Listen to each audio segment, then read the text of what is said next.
Colombia, con Laura Gil.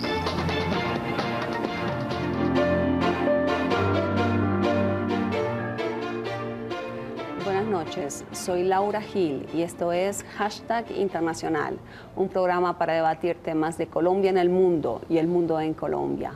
Y nuestro tema para hoy tiene que ver con las crisis ambientales y la industria petrolera. Hablaremos de lo que está pasando en el Casanare y lo que pasó en Ecuador y en Venezuela. Nuestro hashtag numeral agua y petróleo. Bienvenidos.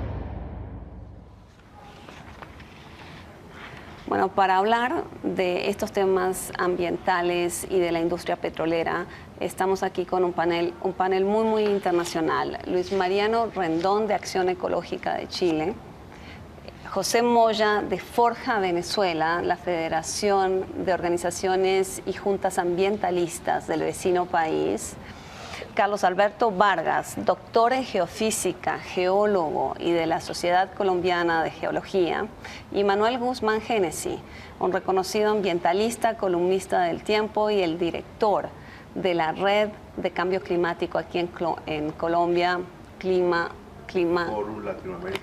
Forum Latinoamérica. Siempre me cuesta. Más fácil conocida como KLN. KLN en este momento está en su encuentro latinoamericano y aprovechamos la ocasión para discutir con pretexto de lo que está sucediendo, la sequía en Casanare, cuáles son las consecuencias de la industria petrolera, responsable o no responsable. Les propongo que miremos una primera nota y volvemos aquí a debatir sobre numeral, agua y petróleo. Veamos la nota. El Casanare es uno de los 32 departamentos de Colombia que sufre una crisis ambiental. Lo que antes eran enormes canales de agua y lagunas, hoy están reducidas a barro, polvo y arena debido al fuerte verano que no solo ha producido una sequía, sino que ha dejado una mortandad de animales. Más de 20.000 animales muertos se han encontrado en el departamento: babillas, chigüiros, venados, tortugas, ganado y animales equinos. La situación resulta mucho más crítica de lo que las imágenes muestran. Las petroleras que operan en Casanare, en el municipio de Paz de Ariporo, antigua reserva natural, son Pacific Rubiales, Ecopetrol, Geopark, Sepcolsa, Petrominerales, New Granat y Parex, que ofrecieron a la gobernación 530 millones de pesos, entre dinero y maquinaria, para aliviar la situación. No solo en Casanare existen los problemas ambientales. El lago de Maracaibo, ubicado en el occidente de Venezuela, en el estado de Zulia, también se encuentra en peligro por la contaminación generada por el derrame de petróleo, trayendo como consecuencia muerte de peces, destrucción de fauna y flora y la generación de epidemias que producen problemas de salud. Ecuador continúa enfrentando a la Chevron por los daños producidos en la Amazonía ecuatoriana. Algunas lo que hicieron es cubrirlas con un poquito de tierra, eso no es remediación. Era preferible dejarlas así, saber que estaba contaminada el área, a ocultar y engañar, ¿no? Pero aquí está, con esto se le derrumba la mentira de Chevron, que no son culpables, que la culpable es Petroecuador. Aquí están piscinas que jamás han sido tocadas por Petroecuador, pozos que solo operaron ellos, y miren la contaminación. Ecuador es actualmente el sitio de lo que expertos reconocen como el peor desastre petrolero del mundo, ahora llamado el Chernobyl de la Amazonía. Desde el año 1964, cuando la Chevron inició operaciones, la comunidad sigue sufriendo las consecuencias de la contaminación, que ha afectado la salud, elevando sustancialmente las tasas de cáncer en la zona, los problemas reproductivos y malformaciones genéticas. Durante la época en que operó Texaco en Ecuador, la transnacional decidió que, para maximizar sus ganancias, no utilizarían las técnicas ambientales estándares de la época, que consisten en reinyectar al subsuelo las aguas de formación y desechos tóxicos que suben durante el proceso de perforación. En vez de hacer esta reinyección, Texaco desechó miles de millones de galones de agua de formación que contienen químicos tóxicos y carcinogénicos a la superficie. Muestras de suelo y aguas tomadas después de esta remediación presentan altos niveles de contaminación, demostrando así la fraudulenta limpieza realizada por Texaco. ¿Qué hacer entonces para generar riqueza y desarrollo sin impactar negativamente al medio ambiente?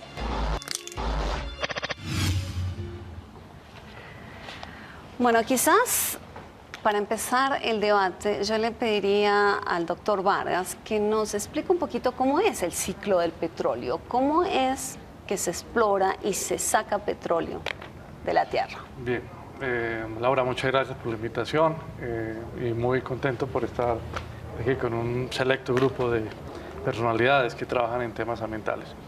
Yo quiero comentarles que el ejercicio exploratorio y de producción es un ejercicio que debe abordarse con mucha responsabilidad, por respeto a las comunidades, por respeto al patrimonio que nos envuelve.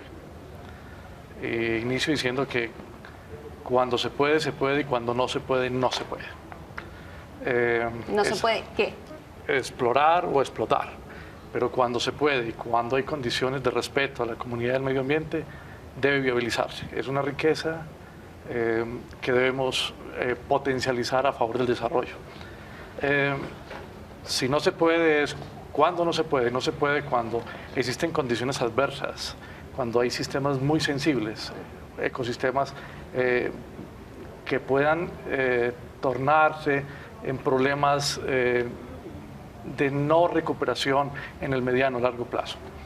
El petróleo en general es básicamente un recurso que se ha desarrollado por millones de años. Este ha sido producto de la acumulación de materia orgánica que por compactación, y eso se llama madurez termal, se ha convertido en querógeno, y ese querógeno finalmente en un bitumen.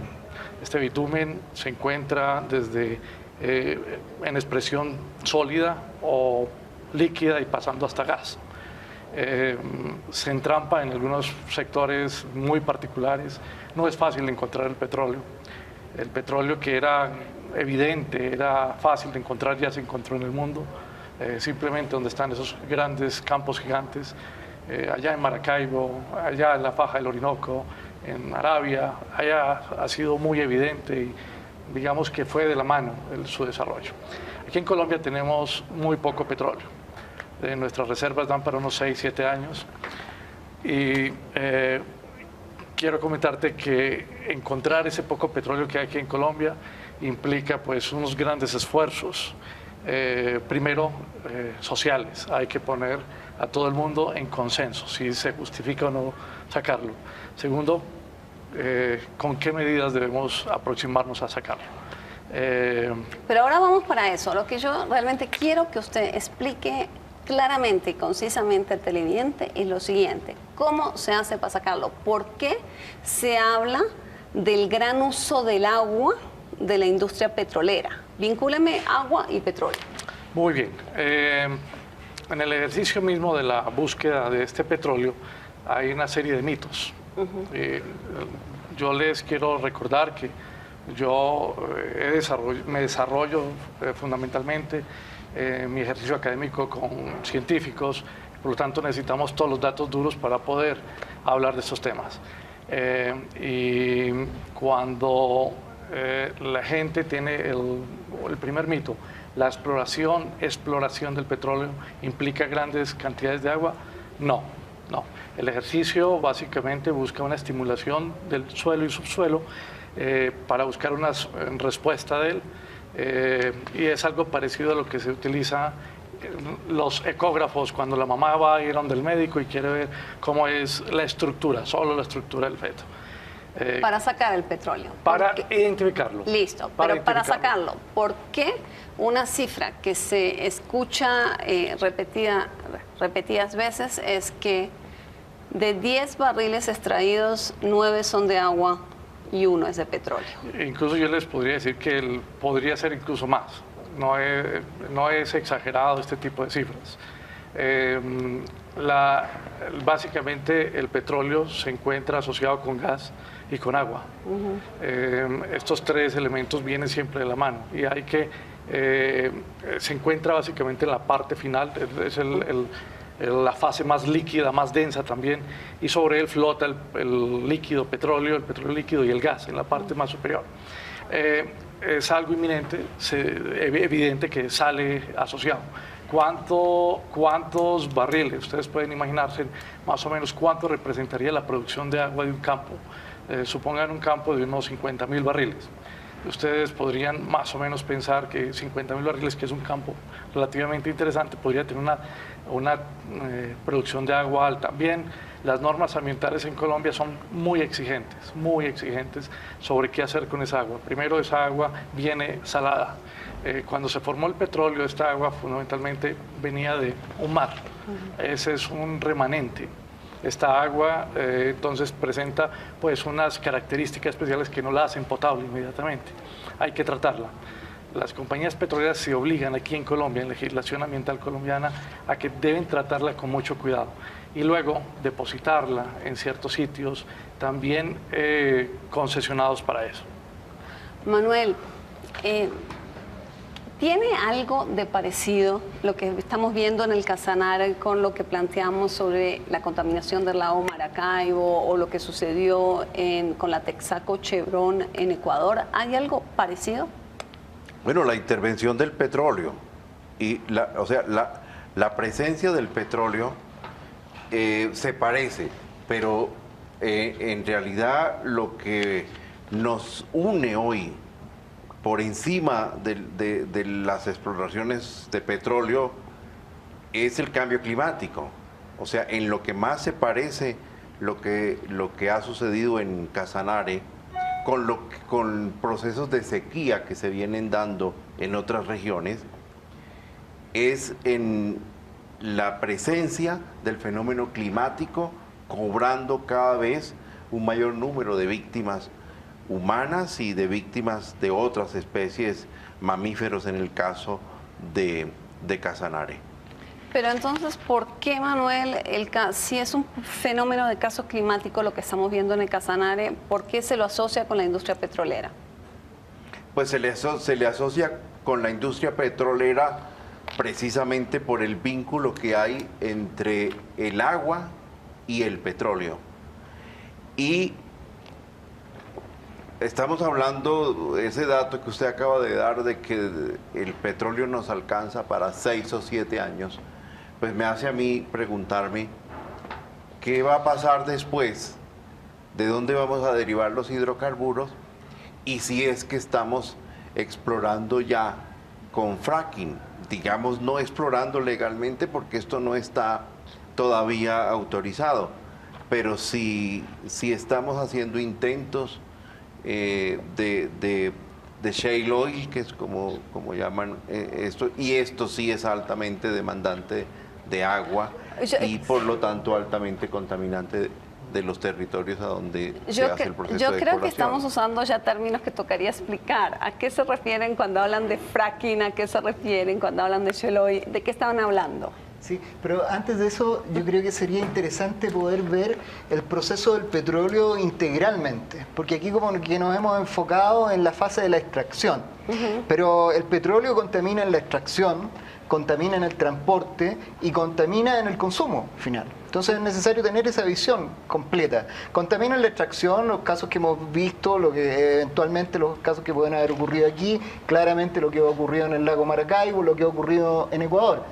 Contamina también en el transporte, porque muchos de estos campos petroleros están a grandes distancias de los centros de consumo. Típicamente el petróleo de Medio Oriente, que es enviado a través de barcos a centros de consumo en Occidente, en Europa, en Estados Unidos. Bueno, y esos barcos de repente tienen accidentes. Recordemos una de las mayores tragedias ambientales que hemos tenido, el Exxon Valdez, con millones de galones que fueron a dar al mar. Eso es el transporte del petróleo. Y finalmente está la etapa del consumo, de la quema de estos combustibles fósiles, que son los que están provocando yo diría, la mayor amenaza para el planeta, que es el cambio climático, dado fundamentalmente por la quema de estos combustibles fósiles. Entonces, nuestras sociedades son sociedades adictas al petróleo. Y mientras no seamos capaces de superar eso, vamos a tener presentes siempre estos problemas. Extracción, transporte y consumo, con consecuencias que con mayores cuidados se podrán mitigar en algunos casos. Quizás en la extracción, quizás en el transporte. En el consumo no hay manera de mitigarla, digamos. Se quema ese petróleo y ese petróleo va a dar a la atmósfera y no tenemos nada que hacer. Entonces, esas son las dimensiones del problema que tenemos, del desafío que tenemos como humanidad, y la necesidad de pasar a una reestructuración de nuestra economía, de nuestras sociedades. No es un tema menor. Es decir, salir de la fase dependiente de esta adicción al petróleo y entrar en sociedades sustentables implica una reformulación muy completa de nuestra economía. Nuestras economías, por ejemplo, se basan hoy día en los transportes a grandes distancias. Producimos cosas en un país, se consumen en otro grande, y eso es solo posible gracias a este consumo de hidrocarburos, que es insustentable en sí. Es decir, cuando el petróleo, ya sea por las restricciones producto del cambio climático o ya sea porque el petróleo se comienza a agotar, como bien se nos explicaba aquí, el petróleo fácil de obtener ya ha ido desapareciendo. Cada vez hay que llegar a los lugares más difíciles de extraer. Hay reservas para mucho tiempo, pero se pueden extraer, por ejemplo, ¿de dónde? Del mar, donde la extracción es peligrosa, pueden haber grandes accidentes. Entonces, o se pueden extraer en lugares de alta biodiversidad, donde los accidentes que pueden ocurrir pueden tener grandes consecuencias muy negativas. Es distinto un derrame de petróleo en el desierto de un derrame de petróleo en la selva amazónica. Es decir, la biodiversidad que puede verse impactada es muy distinta. Y desgraciadamente el petróleo fácil, como les decía, ya se ha acabado. Yo les quería preguntar si desde Clima Forum, ustedes, la posición que tienen es una posición que hemos discutido muchas veces aquí, Manuel, cuando usted ha venido a otros programas, es plantear el tema de la mitigación o plantear un nuevo esquema de sociedad donde haya unos cambios en los patrones de consumo, cambios fundamentales en los patrones de consumo. ¿Dónde se ubican ustedes, José, en ese espectro de opciones? Mira, la situación petrolera siempre ha sido de alto riesgo en el mundo, ¿no? Y los accidentes o las situaciones como Casanare se comparan, entre los casos de Venezuela, muchos que ha habido, y por eso este tema hay que tratarlo con suficiente contundencia para que se comience a entender que los cambios climáticos son determinados por esos gases de efecto invernadero, los clorofluorocarbonos y sobre todo el CO2, pues el anhídrido carbónico. El carbono está acabando con el mundo. Es la piedra de tranca de lo que se llama progreso, de lo que se llama vida excelente o buen vivir, o lo que llamamos los ambientalistas desarrollo ambientalmente sustentado, que lo llaman como desarrollo sostenible o sustentable, pero que no es más que el desarrollo sustentable o sostenible no es más que una trampa, un disfraz que le colocaron en Naciones Unidas a partir de la cumbre de Río 92 en Brasil, para disfrazar el desarrollismo perverso que ha ocurrido y viene y sigue ocurriendo en el mundo. Entonces, nosotros nos ubicamos, primero que nada, como ambientalistas claros, definidos, una lucha de hace muchos años, muy en Venezuela, por ejemplo, nosotros logramos paralizar la entrega de la faja petrolífera del Orinoco, que es la mayor reserva mundial, está allí en la faja petrolífera del Orinoco. ¿Y cuándo lo lograron? con una campaña intensa en la época de Luis Herrera Campi, se empeñaron en entregarle a las transnacionales la faja petrolífera y nosotros frenamos esa entrega. Y luego cuando Carlos Andrés Pérez volvió a incidir la insistencia de entregarle la faja petrolífera a las transnacionales siempre, que creó Lemóvil, Shell, etcétera, y pudimos evitarlo. Hoy felizmente tenemos la faja petrolífera casi todavía intocable, casi se está comenzando a distribuir en las empresas, pero con unas medidas cautelares de prudencia, de cuidado, y aspiramos que obviamente el petróleo causa daño de cualquier manera, donde quiera que sea, y por eso también lo estamos enfrentando, porque los combustibles fósiles son la razón de la muerte del planeta. Y nosotros tenemos que irnos preparando realmente en producción de energías alternas, de energías sanas como las eólicas, las solares, las biodigestores o biológicas.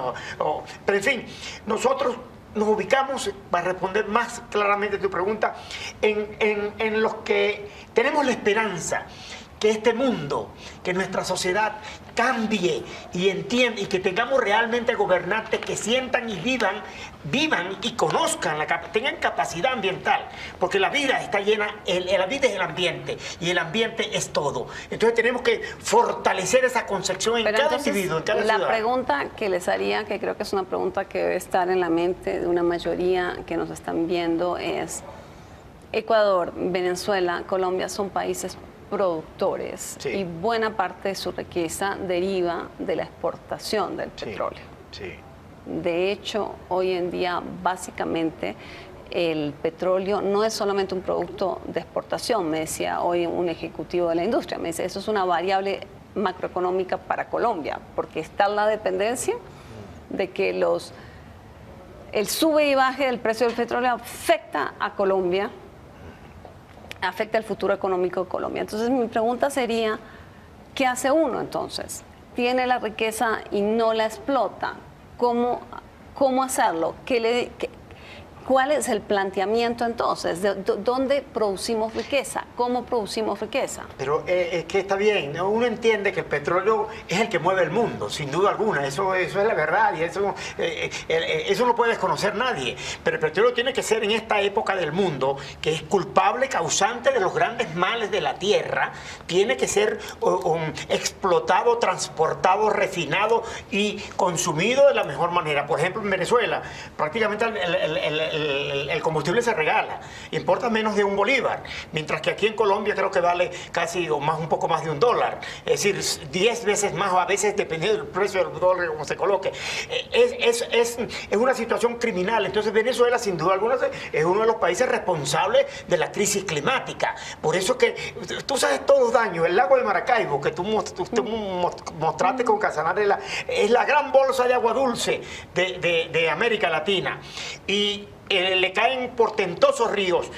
Está tan contaminado que es irreversible, no hay posibilidad. Se han gastado muchísimos millones de bolívares, miles de millones de bolívares y de dólares para rescatar el lago, imposible rescatarlo. Y como dice uno como ambientalista eso, sí, ¿quién más quisiera decir que no, que es rescatable? Pero no es rescatable. El lago está podrido, el lago tiene más de 2.000 pozos petroleros, y en su mayoría muchos de ellos... El lago Maracaibo está podrido y no es recuperable. No es posible recuperarlo, y para demostrarlo con sencillez, ¿por qué no es recuperable? ¿Está de acuerdo el geólogo? Sí, de hecho es de los casos del libro que se tratan. Cerca de unos 200 años se necesitaría, si no hiciéramos nada, recuperar ese lago, se necesitarían 200 años mínimo. 200 años mínimos. Nos vamos a una primera pausa, y cuando volvamos venimos con sus preguntas. Escriban a @INTL.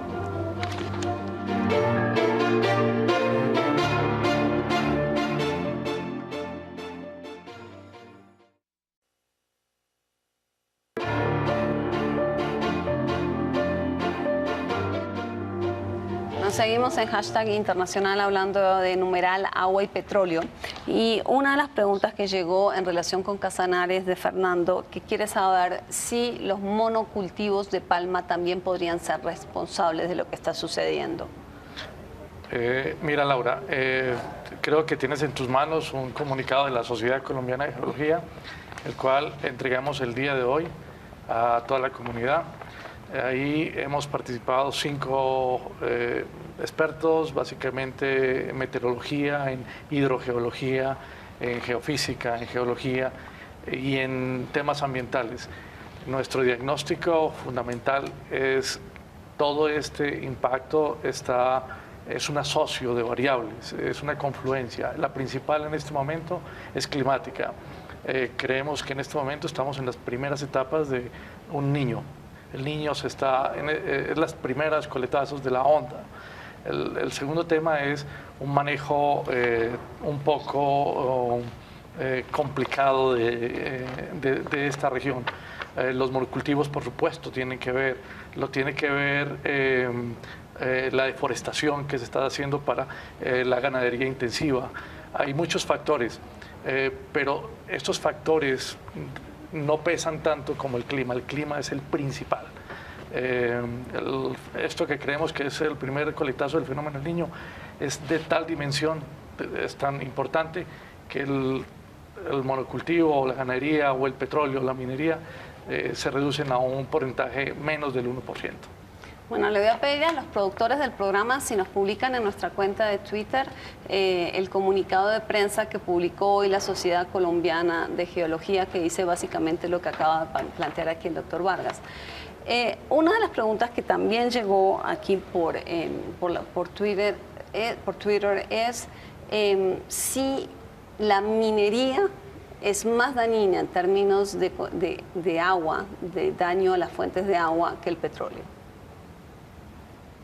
Bueno, es decir, estamos hablando de una serie de equivocaciones que como civilización hemos cometido, y es privilegiar la riqueza sin tener en cuenta la vida. O sea, todo lo que parezca minería, todo lo que parezca recursos naturales que se pueden vender a largo plazo, a largo precio, a alto precio, eso nos gusta. Y entonces eso es lo que guía los criterios de desarrollo y los criterios de crecimiento. En este caso estamos viendo que no importa que esos procesos de extracción de recursos naturales causen problemas a la vida, con tal de que nos dejen grandes recursos económicos. Hace algún momento estábamos hablando de la mitigación. Nosotros se dice que somos un país poco aportante de gases de efecto invernadero porque dentro del ranking de las emisiones globales aportamos algo así como el 0.30 y pico de %. Pero somos un gran exportador de carbón. Y entonces ese carbón se exporta para que otros lo quemen en termoeléctricas. ¿Y cuál es entonces nuestra responsabilidad como colectivo humano? Si somos grandes exportadores de petróleo, si tenemos comprometido nuestro desarrollo, nuestra generación de riqueza para distribuir mejor los ingresos públicos, con base en los recursos naturales, con base en el petróleo, con base en la minería, con base en gas y con base en la exportación de carbono. En los recursos naturales no renovables. En los recursos que son no renovables. Creo que aquí hay una pregunta que es para ustedes, que dice, es de Ecomo Comunidad, y básicamente les pregunta, entonces, ¿cuál debería ser el modelo de desarrollo a plantear? Sí, yo creo que quizás la reflexión debiese ser un poco más profunda y cuestionar incluso el paradigma del desarrollo. Yo creo que muchos asumimos como algo natural esto, pero el desarrollo es un concepto que surge históricamente en un momento determinado, surge por ahí al término de la Segunda Guerra Mundial, surge desde el liderazgo norteamericano como la gran oferta a los países pobres para enfrentar, digamos, el discurso que venía del campo socialista, es decirle, no es necesario revoluciones, es simplemente necesario desarrollar el capitalismo. Y así surge este discurso. Y tiene en su núcleo los temas del crecimiento, los temas de la expansión de los espacios humanos respecto de los espacios naturales.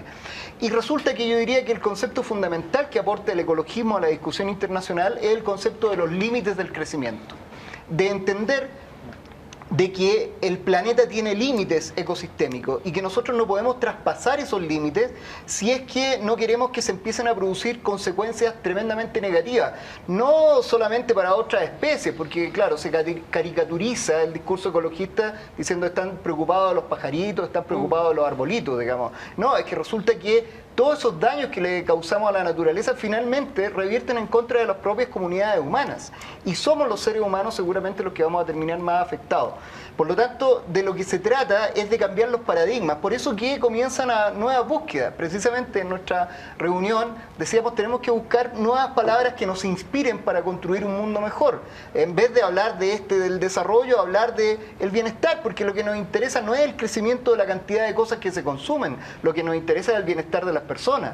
En vez de hablar del buen vivir, como se está hablando en el proceso ecuatoriano, en el proceso boliviano, otras palabras que nos inspiren en una dirección distinta al camino que hemos llevado hasta ahora, que es un camino de depredación y un camino que parece no tener... Supongo que entonces, digamos, desde esa visión ambientalista cuestionan conceptos como el desarrollo humano, que es la manera, digamos, que se inventó Naciones Unidas para humanizar el desarrollo. Me imagino que ese concepto también lo cuestiona. Desarrollo humano, aquí el desarrollo le han puesto todos los apellidos, es como la ecología, le han puesto todos los apellidos para ganar reales, para... Claro. José, esta pregunta creo que viene para usted y es una cosa que nos estaba diciendo en la pausa. Lilia dice, bueno, ¿cuál es el vínculo entre el petróleo y la apropiación de agua dulce por parte de las multinacionales? Vimos un ejemplo aquí con el lago Maracaibo, pero fuera de cámara usted nos estaba contando que no vale la pena invertir en recuperar ese lago porque se haría más daño, ¿verdad? Es que todo lo que se invierta para recuperar es dinero perdido. Hay que impedir que siga este desastre, sí. Aplicar tecnologías apropiadas de explotación, suspender la parte de explotación dentro del lago de una vez y por todas. Sabemos que el lago está dando casi 1 millón de barriles o más de 1 millón de barriles diarios a Venezuela. Pero ¿eso a costa de qué? Si nosotros, para demostrar por qué el lago no puede salvarse, y en eso no podemos creer en nadie que diga que sí es recuperable, no. Si usted cierra, un ejemplo imposible de darse, imaginativa, pues vamos a volar con la mente. Si usted cierra, desvía los ríos, Escalante, Catatumbo, Limón, etcétera, que son los que nutren al lago, y traga el lago completamente, conseguimos unas máquinas inmensas que tragan al lago y sacan todo ese petróleo y todo ese contenido tóxico que le saca el lago. Primero, ¿dónde lo va a echar? Y segundo, que produce una calamidad mayor, una catástrofe peor que lo que está ocurriendo en el lago. Entonces, imposible salvar el lago. El lago es un crimen de los crímenes mayores de la sociedad, del mundo. Y, importante, el modelo de desarrollo. Cuando vamos a la cumbre de Río de Janeiro, el informe de Brundtland era el primer ministro de Noruega, ¿no? Fue la que llevó el nombre del informe de nuestro futuro común y planteó el desarrollo sustentable o sostenible.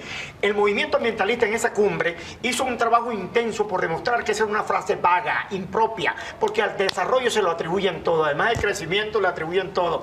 Pues se empeñó Naciones Unidas en tomar eso como modelo falso, pero además, porque no es una frase vaga, absurda, equívoca, nefasta además. Era el disfraz, lo que decía antes, era el disfraz que le colocaron.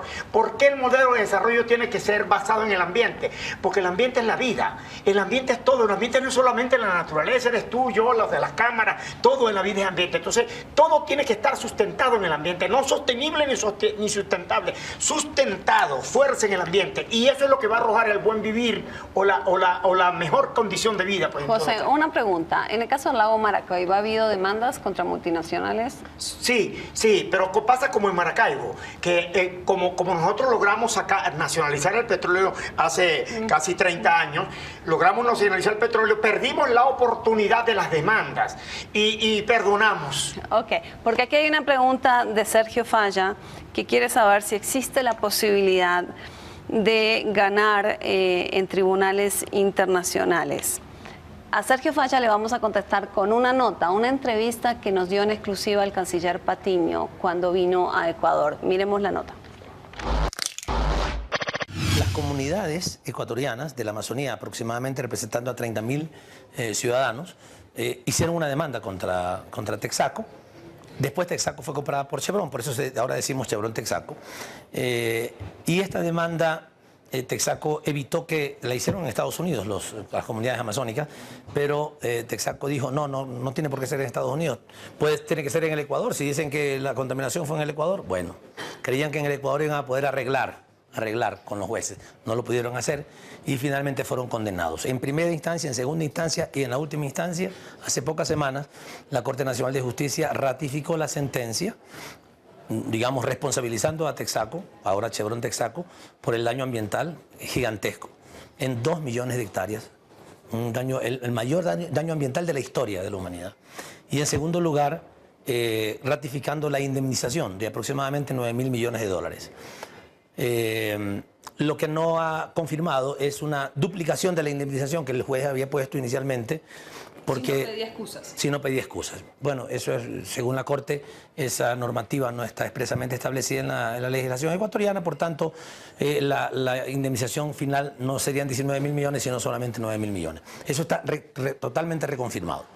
¿Qué pasa? Que la empresa, en vez de cumplir como lo debe hacer y como lo ofreció al juez de Nueva York cuando logró que el juicio no se hiciera en Estados Unidos sino en el Ecuador, en vez de cumplir con su responsabilidad, se ha dedicado a una campaña malévola, absolutamente inmoral, de tratar de desacreditar a la sociedad, al Ecuador, al Estado ecuatoriano, a la sociedad ecuatoriana, a todo el mundo.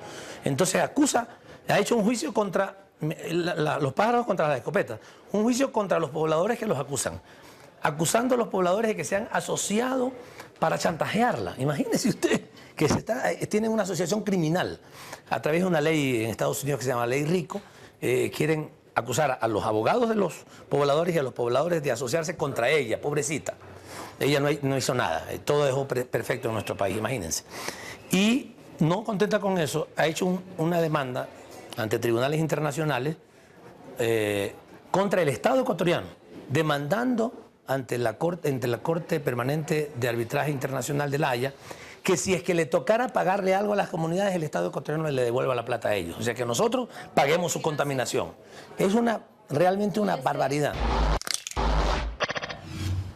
Bueno, ahí está la respuesta. O sea, Ecuador en principio ganó, Luis Mariano, ¿o no? Así es, ganó.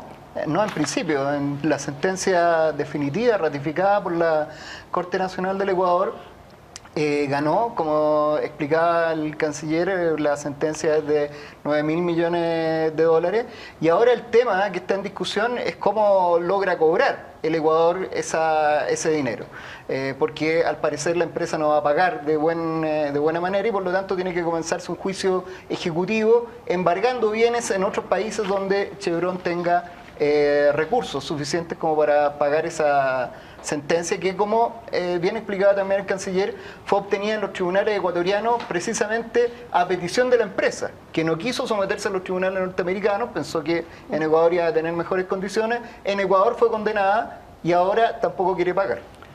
Bueno, y eso en principio porque Chevron no devolvía el agua a las capas subterráneas, ¿verdad? ¿Las botaba cómo? La botaba sencillamente a los ríos, a los lagos que estaban en las cercanías de las extracciones, botaba el agua, botaba los residuos y habían grandes también vertimientos de petróleo. Alrededor de 17 millones de galones de petróleo que han sido vertidos en esos ecosistemas tremendamente ricos y frágiles que es la Amazonía. Entonces, sin duda que ha sido uno de los grandes daños de la industria petrolera. Aquí llegó una pregunta al Casanare, así que es obligatoria hacerla y creo que es para usted, Carlos Alberto. Preguntan desde Casanare si la sísmica podría, Neila Parra pregunta si la sísmica afecta las aguas subterráneas por las explosiones. Yo quiero comentarles que el estado del conocimiento actualmente, lo que tenemos de información, lo que a la luz de las publicaciones científicas existe, no es contundente una afirmación categórica de que así lo sea. Nosotros hoy tuvimos una reunión muy interesante con una compañía aquí en Colombia. Les planteábamos, mire, es necesario que se haga un monitoreo, un levantamiento de líneas base ambientales, pero con todo el rigor al Estado. Le estamos, creo que es la segunda o tercera vez que le decimos al gobierno colombiano, independiente de la industria, independiente de cualquier actividad, ahora mismo lo que necesitamos es levantamiento de líneas base, para cuando alguien llegue a explorar o a explotar, pues se sepa si realmente eso es verdad o eso cae de su propio peso. En este caso, yo lo que puedo decirles es que no tenemos suficientes elementos de juicio para poder negarlo o afirmarlo, y que lo mejor sería que el gobierno nos ayude en líneas ambientales. Okay. La sísmica, entonces, Neila, no estamos en condiciones de afirmar ni de un lado ni del otro. Eso es una conclusión importantísima, Carlos Alberto, porque ha habido una guerra de posiciones en esta cuestión de la sísmica. Sí. Laura, yo quiero también comentarles, los acuíferos están relativamente superficiales, es verdad. Ustedes tienen en los llanos acuíferos entre casi la superficie hasta, pongámosle, 500, 600, 800 metros. Los objetivos exploratorios en los llanos orientales superan muchas veces los 2 kilómetros. Y casi todos los tubos que revisten, pues no es de interés más de que 100, 50, 80 pies. La zona donde se encuentra el nivel de petróleo. Así que pues es difícil incluso contaminar cuando se está extrayendo. Pero a nivel de sísmica es posible que hayan perturbaciones. Lo que domina aquí es tan grande las zonas afectadas climáticamente. Piensen, 44.000 kilómetros aproximadamente es el área del Casanare. La puntualidad de un proyecto sísmico de estos es realmente muy pequeña para que afectara regionalmente espejos de agua o incluso acuíferos regionales. No tenemos conocimiento. No tenemos conocimiento. Ahí va la respuesta, Neila.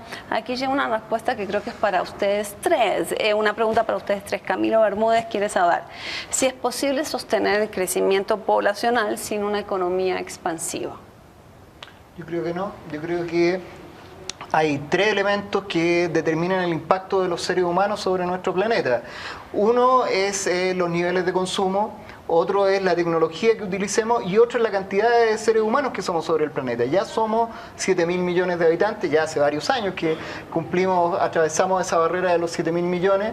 Las Naciones Unidas calculan que la población humana podría estabilizarse por ahí entre 10.000 y 12.000 millones.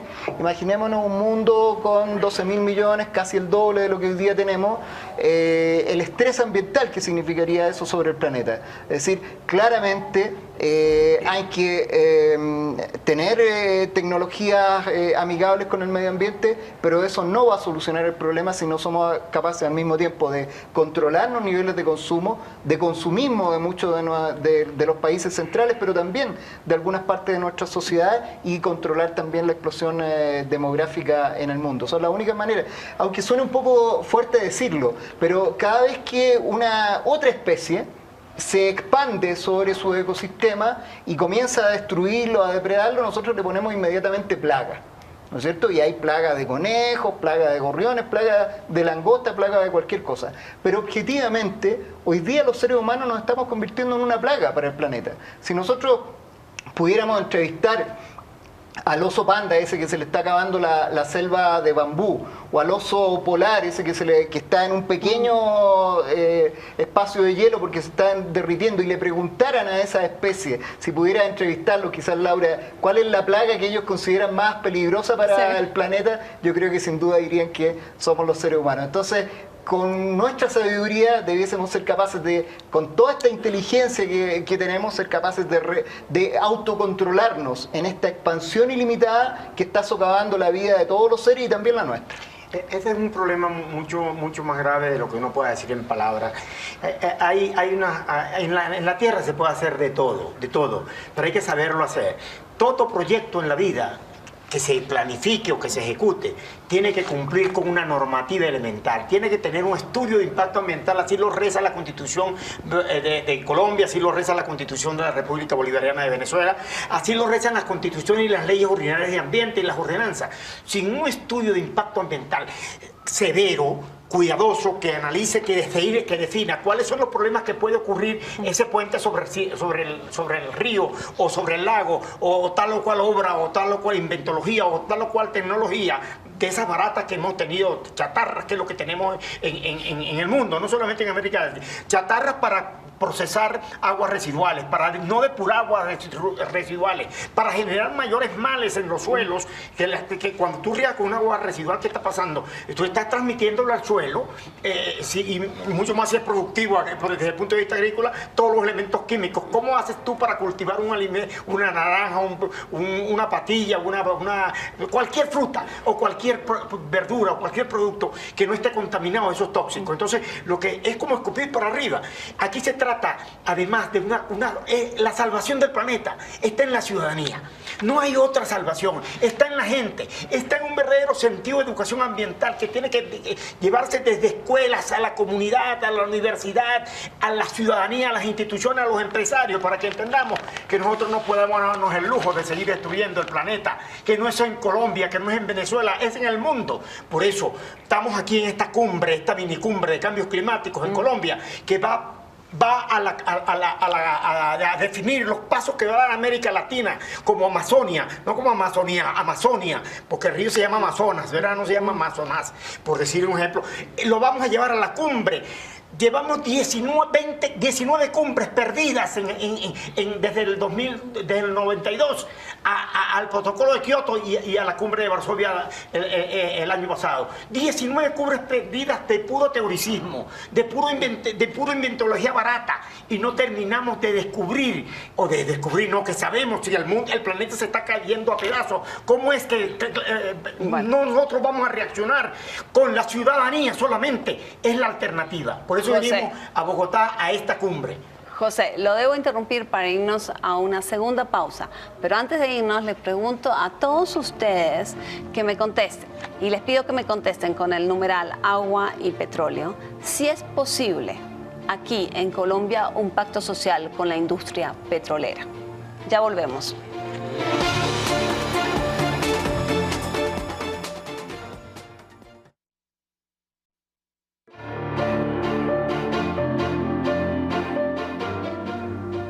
Seguimos en hashtag internacional con numeral agua, petróleo y el estralado. Para terminar el programa aquí, rápidamente la misma pregunta a los panelistas. ¿Es posible un pacto social con la industria petrolera, Manuel? Yo creo que no solamente es posible, sino que es indispensable y necesario, y no solamente con la industria petrolera, sino un pacto de todos con todos. El problema del cambio climático es irreversible.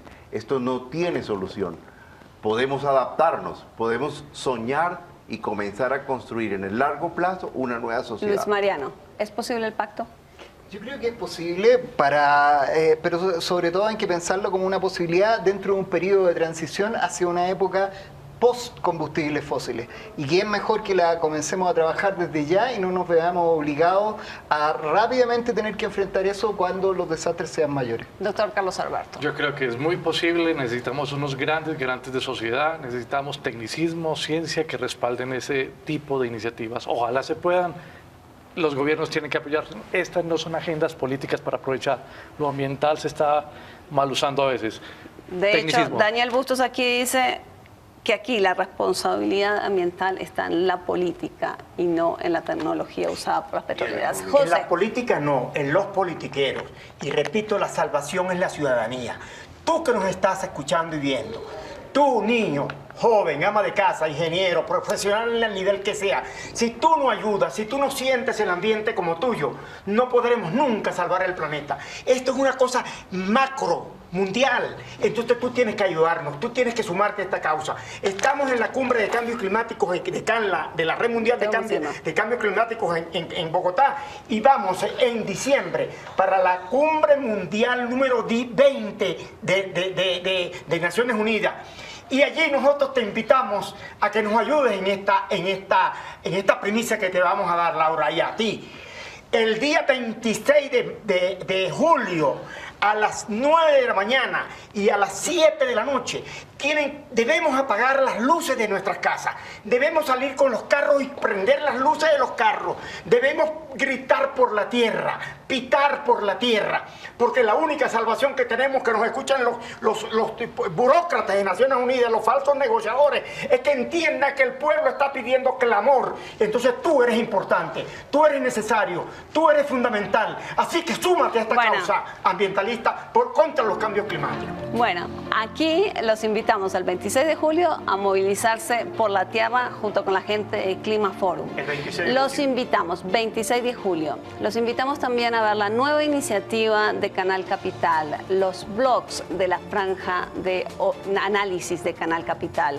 Vayan a canalcapital.gov.co/blogs y verán ahí los resúmenes de cada uno de los programas de la franja.